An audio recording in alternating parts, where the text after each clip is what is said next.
आज आपके सामने हमारे पंजाब के प्रभारी देवेंद्र यादव जी, पंजाब के पीसीसी प्रेसिडेंट राजा वड़िंग जी, पंजाब के हमारे सीएलपी लीडर बाजवा साहब प्रताप सिंह जी और हमारे विशेष मेहमान तो अब नहीं रहे, अब तो हमारे साथ आ गए धर्मवीर गांधी जी, जिनके नाम में गांधी हो उनके विषय में उससे ज़्यादा कुछ बोलना मेरे लिए ठीक नहीं है। ये पूर्व सांसद हैं, आज कांग्रेस का दामन थाम रहे हैं। मैं आगे की कार्रवाई देवेंद्र यादव जी से आग्रह करूंगा कि इस विषय में अपने विचार भी रखें और आपको और भी बताएं कि कौन कौन शामिल हो रहे हैं।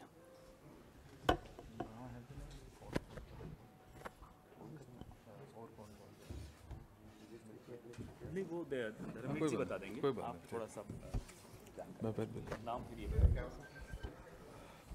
नमस्कार साथियों,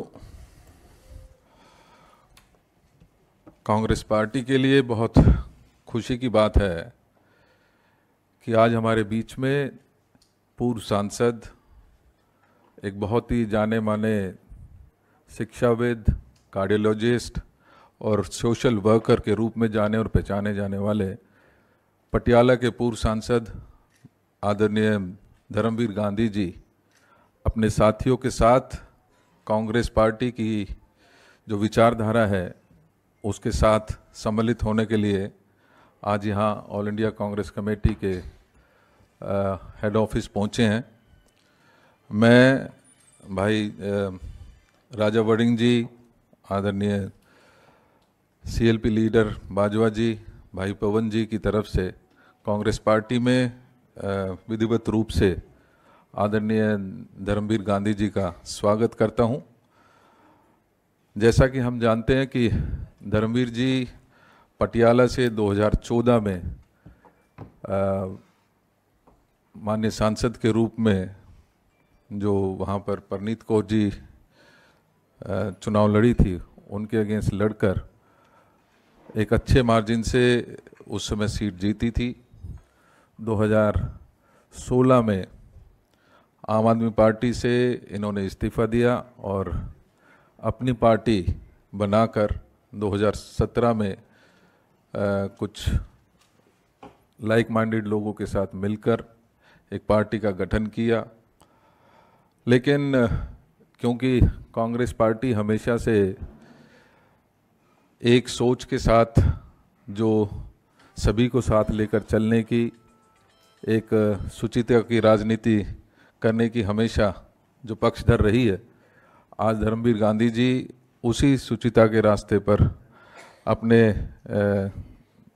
विचारों को साथ रखकर वो आज हमारी पार्टी में शामिल हुए हैं।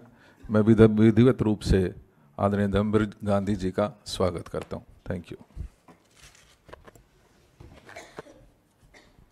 मैं अब हमारे प्रदेश अध्यक्ष श्री राजा वड़िंग जी से आग्रह करूंगा कि वो भी आपको दो शब्द कहें।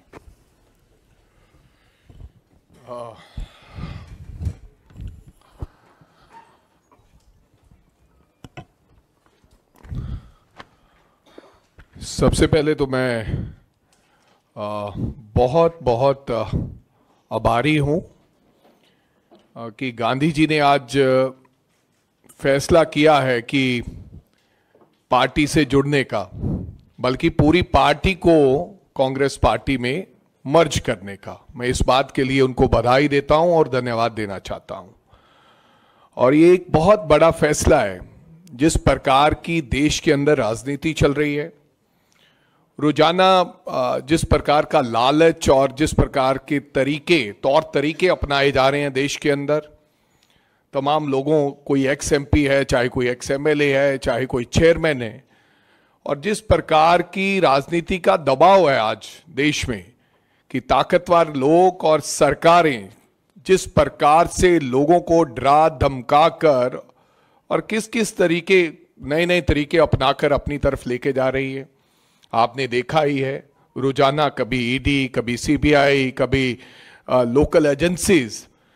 लेकिन उस दौर के अंदर, ठीक कहा पवन जी ने, जिनका नाम गांधी हो, मैं उनके बारे में ज्यादा कुछ नहीं कहना चाहता, उस दौर में किसी ऐसे व्यक्ति ने जो एक्स एमपी हैं और जो जिनका डॉक्टरी पेशा है, उन्होंने ये फैसला लिया है कि मैं कांग्रेस पार्टी का झंडा उठाकर लोगों के बीच कांग्रेस पार्टी का प्रचार करेंगे, तो मैं समझता हूं इससे खुशी की बात हमें हो नहीं सकती। मैं दिल की गहराइयों से पूरी प्रदेश कांग्रेस कमेटी की तरफ से मैं उनको बधाई देता हूं और धन्यवाद देना चाहता हूं।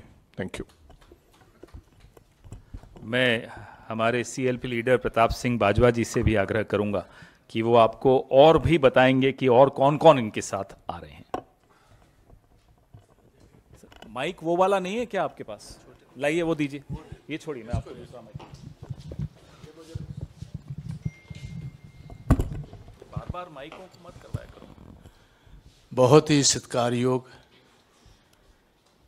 खेड़ा जी, हमारे पार्टी के स्टेट इंचार्ज देवेंद्र यादव जी, प्रदेश कांग्रेस प्रधान छोटे भाई राजा वड़िंग जी, विशेष तौर पर इधर जैसे पुरानी एक बात कही जाती है कि आप घर आए हमारे खुदा की रहमत, कभी हम आपको कभी घर को देखते हैं। सो गांधी साहब का आना बहुत बड़ा वेलकम है। और सबसे बड़ी बात है कि पंजाब में ही नहीं, सारे हिंदुस्तान में बहुत सारी ऐसी फोर्सेस जो कांग्रेस से दूर हो चुकी थी, कॉन्स्टिट्यूशन बचाने के लिए, डेमोक्रेसी को बचाने के लिए इकट्ठी हो रही।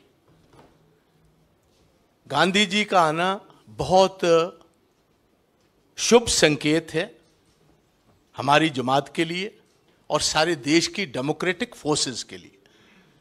इधर अकेले गांधी साहब ही नहीं, इनके साथ मेरे छोटे भाई सर यशपाल सिंह जौड़ा माजरा जी राइट पर बैठे हुए हैं। ये बहुत अहम किसान लीडर हैं पंजाब के। किसान मोर्चे में एक अहम भूमिका निभाई इन्होंने। इनके साथ एडवोकेट हरमीत कौर बराड़ जी हैं, नरेंद्र संधू साहब हैं, प्रोफेसर साहब, सुमित पुल्लर साहब हैं, अमर टोलेवाल साहब हैं, और भी बहुत सारे साथी आज आए हैं। और आते दिनों में पंजाब के बहुत बेहतरीन इंटेलेक्चुअल्स जो हैं, सोशल रिफॉर्मर्स जो हैं, जिनकी बहुत एक अपनी छवि है पंजाब में, वो आहिस्ता आहिस्ता सीरीज में, क्योंकि ये जो एक भारत जोड़ो का, मैं ये थोड़ी सी बैकग्राउंड बताना चाहता हूँ, अचानक ये नहीं आए। ये तो ऐसे आइडियोलॉग हैं जिनको राजी करना ओवरनाइट नहीं होने वाले जी। बहुत देर से हमारे से इनकी राय अलग हो चुकी थी, मगर जब राहुल गांधी जी ने भारत जोड़ो का कन्याकुमारी से कश्मीर की शुरुआत की है, बहुत सारे वो लोग जो समझते थे कि डेमोक्रेसी को बचाने की जरूरत है, तब 2 दिन लगातार कन्याकुमारी से जब उनकी यात्रा शुरू हुई बाय फुट, 2 दिन गांधी साहब उस यात्रा में रहे। बहुत लंबा अरसा इनकी चर्चा हमारे बहुत सारे साथियों से हो रही थी। सारे पंजाब में ये बात थी कि अगर अच्छे लोग, सोसाइटी के पढ़े लिखे लोग, और ये पेशे से निरे डॉक्टर नहीं है, एक दफ़ा मैं इनके वहाँ खुद घर गया हूँ, 350 से 400 मरीज का इलाज फ्री, दवाइयाँ फ्री, हर चीज़ फ्री करने वाले ऐसे जो लोग हैं, जिनके मन में ये बात है कि ईमानदारी से इस देश को मजबूत रखना है, तो हमारे साथ आए, इनके साथी आए हैं। मैं इनको वेलकम करता हूँ। बहुत बड़ी ताकत हमारी सारी इस मूवमेंट को मिलेगी। कल भी आपने देखा जैसे सारा इंडिया ब्लॉक इकट्ठा हुआ है, तो इनके आने से एक बहुत बड़ी ताकत हमें मिल रही है। हम इनको वेलकम करते हैं। अब मैं ये माइक आप खैर साहब, गांधी साहब स्पीक, तो पहले हम गांधी साहब का थैंक यू फॉर्मली वेलकम करेंगे और बाकी जो उनके साथ आ रहे हैं उनका।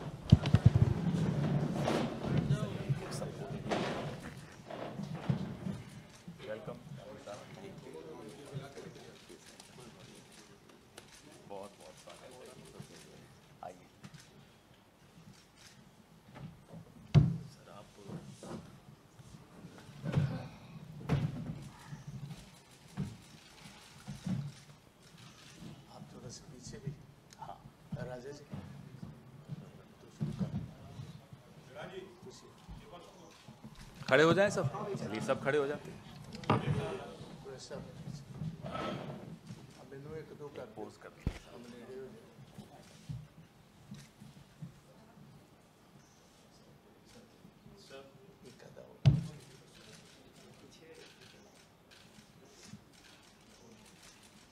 Thank you, thank you. अब हम बैठ जाएं। ठीक ठीक ठीक ठीक है। अब मैं धर्मवीर गांधी साहब से आग्रह करूंगा कि वो अपने विचार आपके सामने रखें, वो अपने कारण बताएं और जो उनके ख्याल हैं आज के दौर को लेकर उनसे आपको अवगत कराएं। पत्रकार साथियों और मंच पे विराजमान हमारे बहुत ही माननीय पवन खेड़ा जी, पंजाब स्टेट कांग्रेस के प्रधान राजा वड़िंग जी और पंजाब सीएलपी के लीडर प्रताप सिंह बाजवा साहब और बहुत से और महानुभाव जो मेरे साथ पंजाब से आए हैं, जिनमें एडवोकेट्स हैं, प्रोफेसर्स हैं, रिटायर्ड प्रोफेसर्स हैं, इंटेलेक्चुअल्स हैं और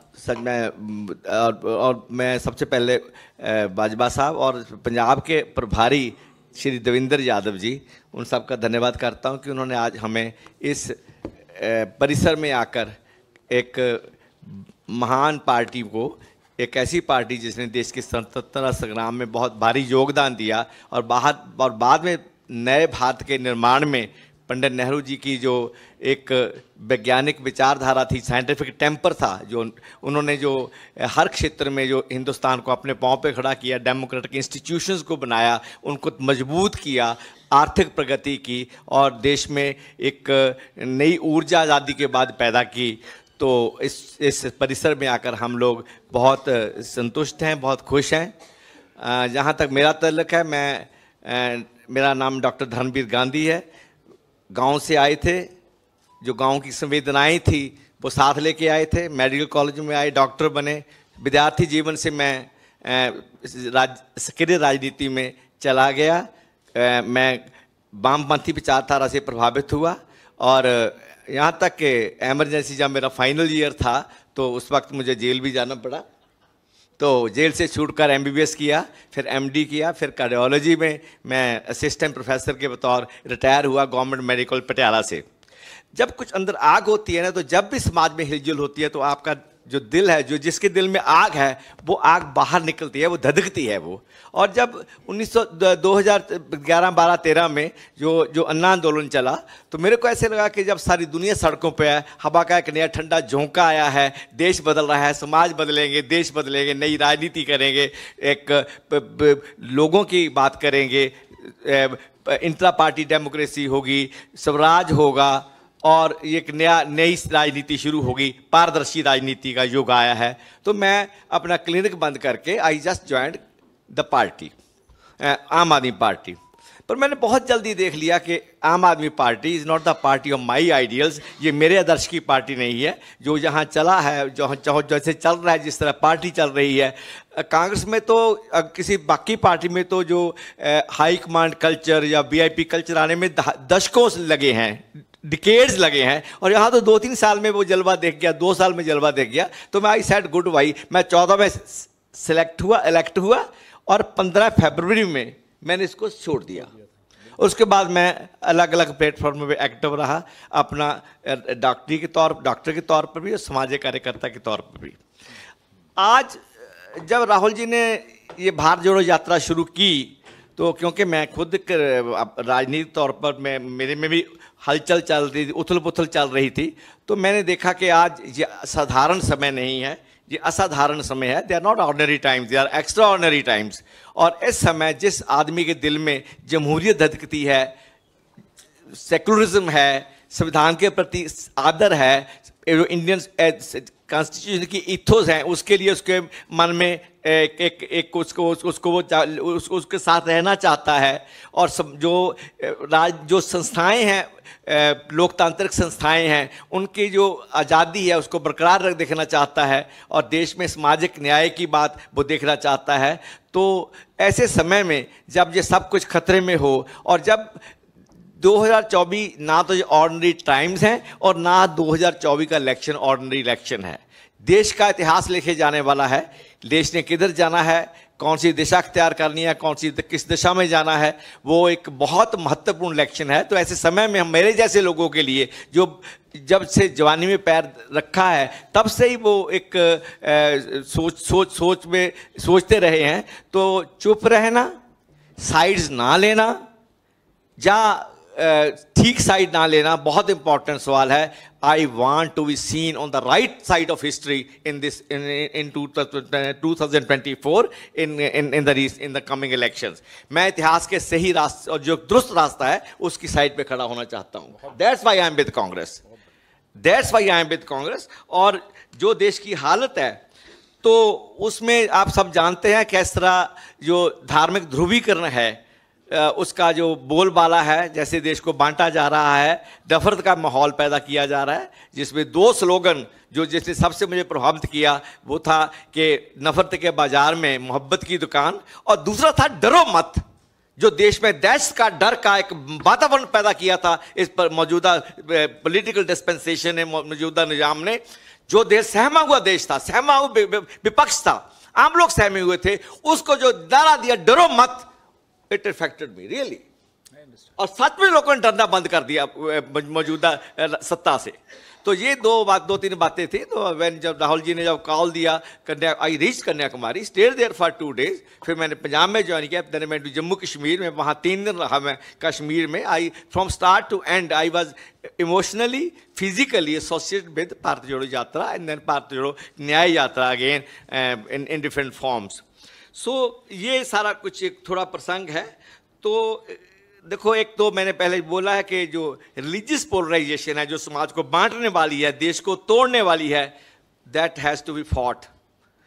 और मैं कहता हूं कि this is a war which has to be fought and I am going to fight this war. Election no election, MP no MP, ticket no ticket, that's not the question at all. It was never from my childhood till date। ना ये आम आदमी party join करने के समय था और ना ये आज है।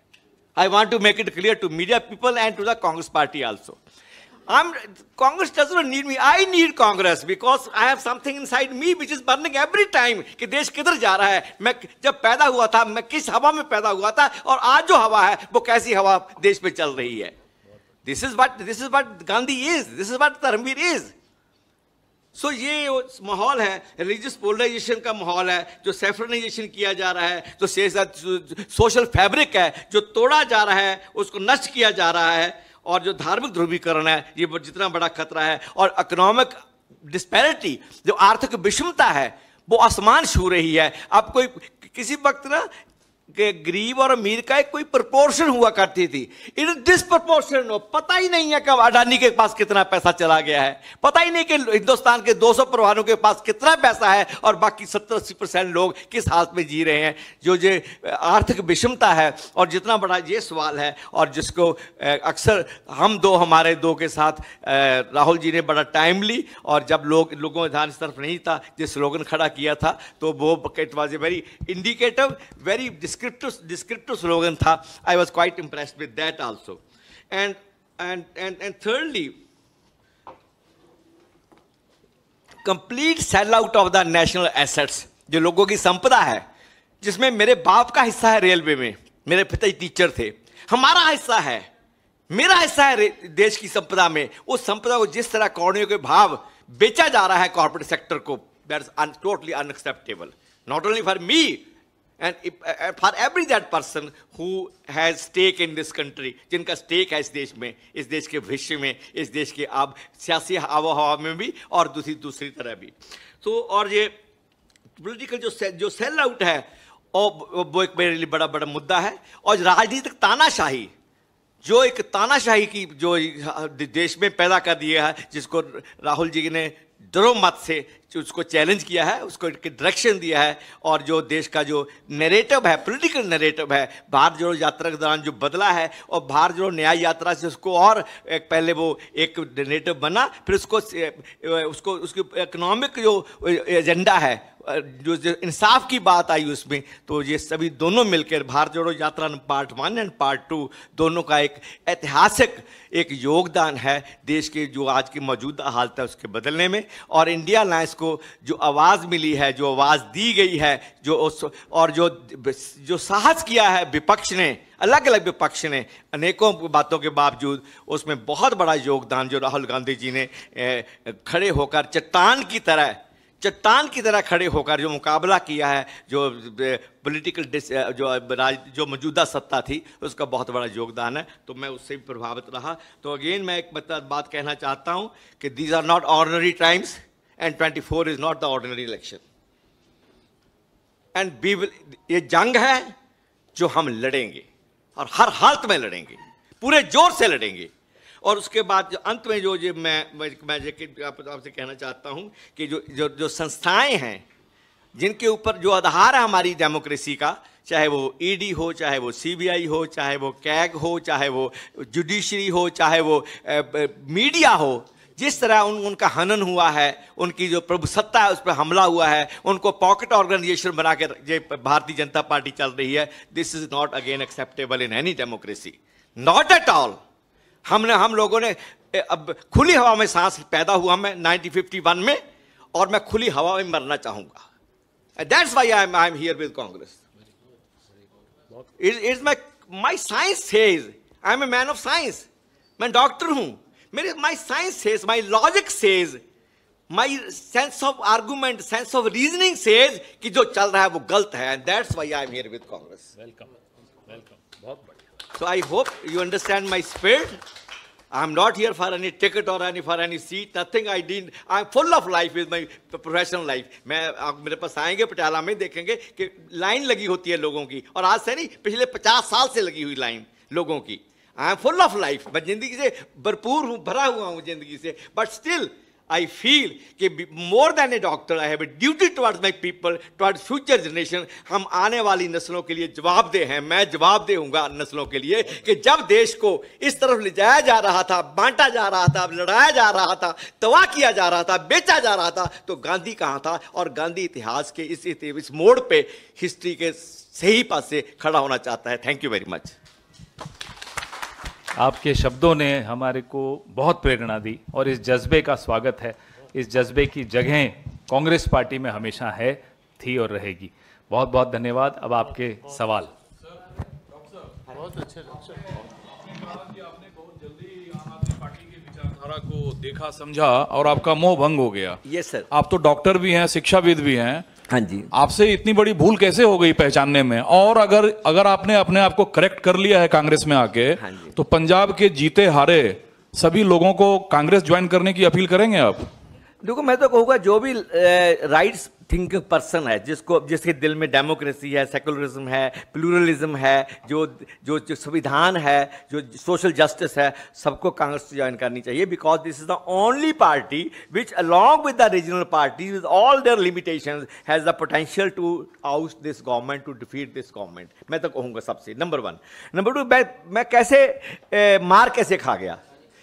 कल मैंने मार नहीं खाई, इतने घाट लोगों ने मार खाई, और देश में हजारों लाखों लोगों को लगा कि ये तो नई हवा का झोंका है, ठंडा झोंका आया है, और जो हम वेट कर रहे थे, इनकलाब आ गया कि नई राजनीति की शुरुआत होने वाली है, एक स्वच्छ राजनीति की, पारदर्शी राजनीति की, जवाबदेह राजनीति की। वो लोगों ने धोखा खाया, तो मैंने भी खाया। पर मैंने वो सबसे पहले पंजाब में मैंने करेक्ट किया। मैं फरवरी 2 जो पहली एनसी की मीटिंग हुई, जहाँ प्रशांत जी और जोगिंदर जी को इन्होंने बड़ा ही मतलब उनको जलील करके बाहर निकाला। मेरे को कुछ नहीं बोला था। आई वॉज CLP, मैं कांग्रेस का लीडर था, मैं आम आदमी पार्टी का लोकसभा में कांग्रेस में I was leader of the party इन लोकसभा। मेरे से अरविंद जी कोई लड़ाई नहीं हुई।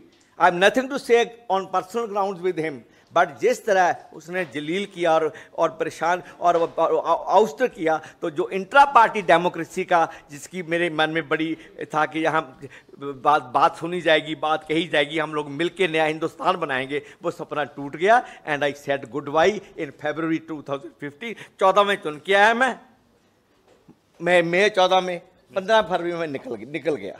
बाकी लोगों को निकाला गया है पंजाब में। डॉक्टर साहब, हेलो। हाँ जी, हाँ जी, हेलो। हरिंदर सिंह खालसा ਖਾਲਸਾ ਤੁਸੀਂ ਪਹਿਲੇ ਉਹ ਲੀਡਰ ਸੀ ਜਿਨ੍ਹਾਂ ਨੇ ਇਹ ਕਿਹਾ ਸੀ ਕਿ ਭਗਵੰਤ ਮਾਨ ਸ਼ਰਾਬ ਪੀ ਕੇ ਆਉਂਦੇ ਨੇ ਜਾਂ ਮੁਸ਼ਕ ਆਉਂਦੀ ਹੈ। These are small. ਮੇਰਾ ਸਵਾਲ ਪੂਰਾ ਹੋ ਰਿਹਾ। ਜਿੰਨਾ ਬੜਾ ਕੰਟੈਕਸਟ ਨਹੀਂ ਮੈਂ ਨਾ ਦੱਸਦਾ, ਜਿੰਨਾ ਬੜਾ ਕੰਟੈਕਸਟ ਅੱਜ ਦੀ ਜੁਆਇਨਿੰਗ ਦਾ, ਭਗਵੰਤ ਮਾਨ ਦੀ ਸ਼ਰਾਬ, captain the ਰੂਸਾ, there is no place for them. ਨਾ ਸਰ ਗਾਂਧੀ ਜੀ ਨਹੀਂ ਮੈਂ it liquidates the importance of my joining party. Bhagwant Mann ਦੀ ਸ਼ਰਾਬ ਦਾ ਮੇਰੇ ਵਾਸਤੇ ਕੋਈ ਪਲੇਸ ਨਹੀਂ, ਇਹ ਪਰਸਨਲ ਇਸ਼ੂ ਹੈ। ਕੈਪਟਨ ਕੀ ਰੂਸਾ ਪਰਸਨਲ ਇਸ਼ੂ ਹੈ, not for me. ਪੰਜਾਬ 'ਚ ਬਦਲਾਅ ਹੋਇਆ ਡਾਕਟਰ ਸਾਹਿਬ, ਸਵਾਲ ਮੇਰਾ ਇਹ नहीं, no बदलाव एट ऑल, नो बदलाव। गांधी जी आपने कहा कि मैंने कांग्रेस पार्टी को ज्वाइन किया खुली हवा में सांस लेने के लिए। हाँ। नहीं लगता है कि आप चुनाव के वक्त में खुली हवा में सांस लेने के लिए कांग्रेस का दामन थामा? Not at all. It is open to you. They may not. I not bother at all, because this is not an age to do active parliamentary politics. Yeah, electoral politics. I'm 74. I have diabetes. I have coronary artery disease. मेरे stent डला हुआ है, एक आंख की मेरी रोशनी नहीं है। I am blind by one eye for the last 15 years, and I have diabetes. I am hypertensive with coronary artery disease. Moreover, I am full of life. I don't want life in Congress. I am in Congress for some different reasons, for historical reasons. Doctor साहब, अरे हो गया।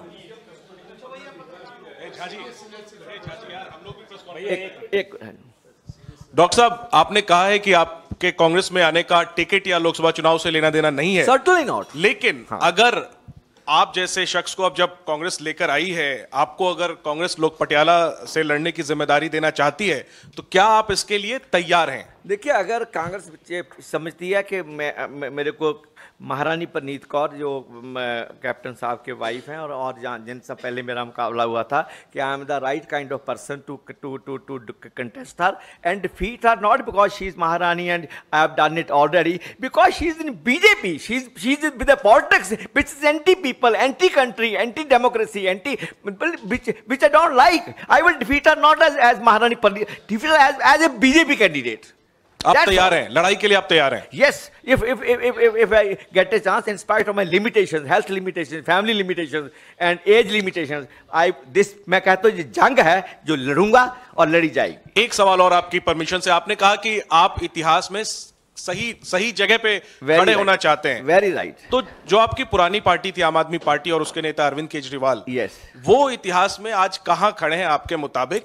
क्योंकि दिल्ली में उस party से आपकी party का गठबंधन है और पंजाब में आप लोग आमने सामने लड़ रहे हैं। आज अरविंद केजरीवाल जुडिशियल कस्टडी यानी जेल में चले गए हैं, लेकिन अभी भी वो मुख्यमंत्री की कुर्सी पर बने हुए हैं। क्या आपको लगता है कि उन्हें मुख्यमंत्री की कुर्सी से इस्तीफा देना चाहिए? देखो, आम आदमी पार्टी और केजरीवाल की इंटेंशन पे इंडिया अलायंस में आने के उनके मकसद, उनकी जो आइडिया है, उस पर अनेकों आशंकाएं होने के बावजूद हिस्ट्री में ऐसे मुकाम आते हैं जहां आपको बड़ी बड़ी बातें छोड़नी पड़ती है, भूलनी पड़ती हैं, पीछे ढकेलनी पड़ती है। समय आने पर वो सब कुछ देखा जाएगा। हाँ जी, तो पटियाला की सियासत में बहुत कुछ हुआ। यस, परनीत कौर जी ने मन की बात सुनी और वो बीजेपी में चली गई, आपने दिल की बात सुनी, आप कांग्रेस में आ गए। Right sir. जब नवा पंजाब आपके साथ है, तो इस इलेक्शन में नवा पंजाब कैसे बनाएंगे? क्या देखो, वो वंस आई एम बड़ी साहब, हाँ जी, क्या बोला है? नवा पंजाब आपके साथ है? What do you mean by नवा पंजाब? ये नवा पंजाब इनकी पार्टी बनाई थी। अच्छा, you are talking about the party. देखो, बात ये है, मैंने पहले भी कहा है कि इस दौर में आपके सामने है गांधी साहब, उन्होंने अपनी भावनाएं ये भी कहा कि मैं जरूरी नहीं है कि यहाँ चुनाव लड़ने के लिए आया हूं। कोई व्यक्ति इस जमाने में और ज्वाइनिंग करने के समय, आज आपने देखा होगा कि रात को कुछ लोग ज्वाइनिंग करते हैं और सुबह बीजेपी की टिकट ले लेते हैं, और जिस प्रकार से उनको लाया जाता है वो भी आप जानते हैं। और जिन भावनाओं के साथ गांधी जी ने कहा है, मेरे को लगता है कि हमें ऐसे लोगों की जरूरत थी, ऐसे नए पंजाब की। और ऐसे मेरे को गांधी साहब से हम लोग पंजाब, मैं नहीं हूं, बहुत सारे ऐसे लोग हैं जो प्रेरित थे, क्योंकि उनका व्यक्तिगत जो काम करने का तरीका, लोगों से आने जाने का तरीका, जिस तरीके से वो सोशल वर्क करते हैं और ना कुछ चाहते हुए, that's a very I think अच्छी बात। और मेरे को लगता है कि इनके आने से पार्टी में बहुत और मजबूती आएगी। लोग ये समझेंगे क्योंकि पता क्या है, आज जो ज्वाइन करके चले गए बहुत ट्रोल कर रहे हैं। कुछ तो ऐसे थे जो आम आदमी पार्टी में चले गए 6 महीने पहले, उन्होंने आम आदमी पार्टी ने टिकट देके एमपी बना दिया, फिर बीजेपी ने अभी टिकट दे दिया, वो 6 महीने बाद बीजेपी में आ गए। आज पंजाब के अंदर लोग अच्छे लोगों को ढूंढ रहे हैं। लोगों का ये मानना है कि ये बहुत जो गंदी राजनीति हो गई है, जिस प्रकार से बीजेपी और ये लोग कर रहे हैं कि इधर आए 3-3 बार पार्टियां लोग बदल गए, लेकिन लोग ऐसे चेहरे चाहते हैं। लोग गांधी साहब जैसे लोगों को पसंद करते हैं। और बहुत अच्छी बात उन्होंने कही कि I am not here for the ticket, मैं सेवा करने के लिए आया हूं, मैं भावना से आया हूं, डरो मत का नारा सुन के आया हूं, मोहब्बत की वो नफरत की दुकान में मोहब्बत की दुकान खोलने का नारा के वो आया हूं। So thank you. Pawan sir, सवाल मेरा आपसे है। लगातार इलेक्टोरल बॉन्ड को लेकर आप लोग बोलते आए हैं कि इलेक्टोरल बॉन्ड जो है वो बीजेपी की लाई हुई एक स्कीम है। तमिलनाडु के एक चैनल में प्रधानमंत्री ने इंटरव्यू दिया, उन्होंने उसमें कहा कि इलेक्टोरल बॉन्ड के जरिए ही ये चल पाया है पता कि इनकम ऑफ सोर्स यानी कि किसको कितना पैसा मिल रहा है और कहाँ कहाँ पैसा जा रहा है। और उन्होंने इस बात का भी जिक्र किया कि जो लोग इलेक्टोरल बॉन्ड पे सवाल खड़े कर रहे हैं आने वाले दिनों में उनको पछताना पड़ेगा। आज बोल रहे हैं, अदालत में इनके अधिकारी खड़े होकर कितनी कोशिश की कि ये सूचना बाहर नहीं आए। अगर इतना ही पारदर्शिता के हिमायती हैं, इतनी बड़ी वकालत कर रहे हैं आज पारदर्शिता की, तो क्यों सुप्रीम कोर्ट की वजह से इसको बाहर आना पड़ा? खुद ही बाहर कर देते। इलेक्टोरल बॉन्ड्स गैर पारदर्शी हों, यह किसने निर्णय लिया था? इन्हीं की सरकार ने लिया था। अब जब पोल खुल रही है, शेल कंपनीज की पोल खुल रही है, किस कंपनी के यहां ईडी भेजी और फिर हफ्ता वसूली की, यह लिस्ट सामने आ रही है। अब चले हैं सफाइयां देने। प्रधानमंत्री की किसी भी बात पर अब देश का एक भी बच्चा भी अब यकीन नहीं करता। यह अफसोस की बात है। उन्हें खुद इस बात पे अफसोस होना चाहिए कि 10 साल में उन्होंने अपनी छवि के साथ क्या कर दिया कि आज देश का बच्चा बच्चा बोलता है कि प्रधानमंत्री जो बोल रहे हैं वो झूठ है। इससे क्लियर कट ये दिख रहा है कि इस पे कोई ना कोई गंभीर धारा का केस बनता है। तो कोई केस क्यों नहीं पार्टी कर रही है, या सुप्रीम कोर्ट का आप लोग सजेस्ट क्यों नहीं कर रहे हैं? आपको पता चलेगा कि पार्टी क्या क्या कर रही है। वक्त आने दीजिए। There is a right time for everything, wait for the right time. Pawan sir, मैं आकाश श्रीवास्तव। मेरा सर 2 छोटा सा सवाल है। एक तो प्रधानमंत्री ने कल मेरठ की रैली में कहा कि कांग्रेस ने श्रीलंका को एक टापू दे दिया।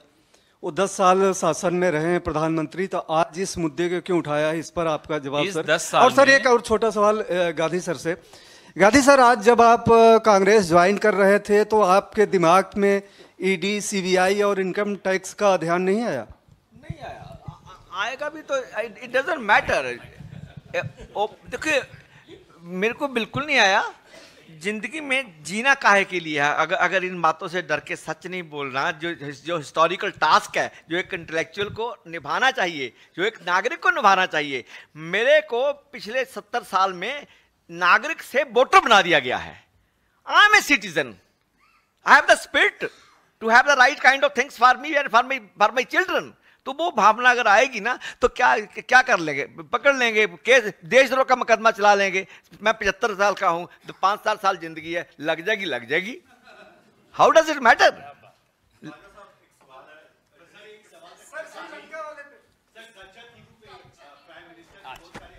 प्रधानमंत्री होमवर्क करके आते नहीं है। इन्हीं की सरकार में 2015 में इसी मुद्दे पर एक आरटीआई हुई। वो आरटीआई में अभी आपको सर्कुलेट कर देता हूं।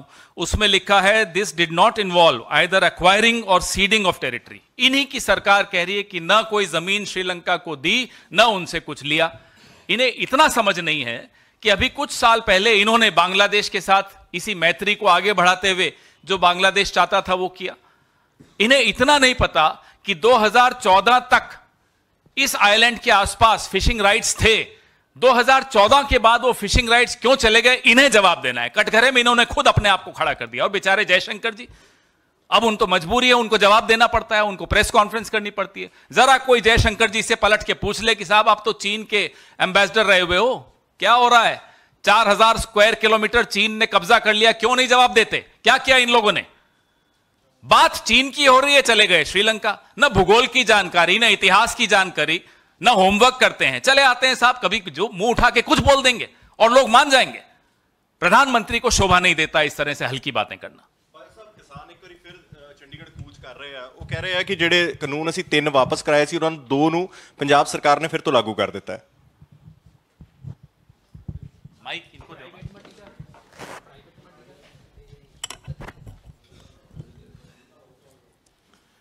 देखो ਤੁਹਾਨੂੰ ਪਤਾ ਹੈ पंजाबी की हिंदी?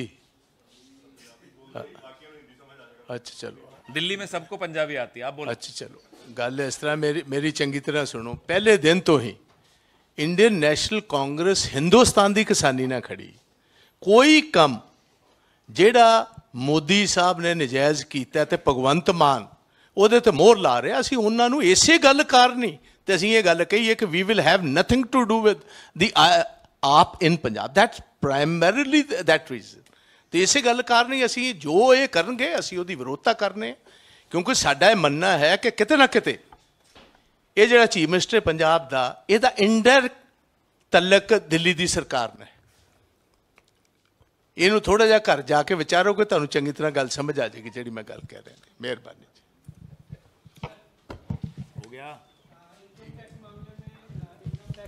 इस पे अलग बात करेंगे। अभी तो शुरुआत है, आगे आगे देखो इस सरकार को कितने अगले 2 महीने में इतने झटके लग जाएंगे कि फिर तीसरा महीना तो ये देखना नहीं है इन्होंने, तो अभी बाद में बात करेंगे इस पे। अभी बहुत कुछ होना है।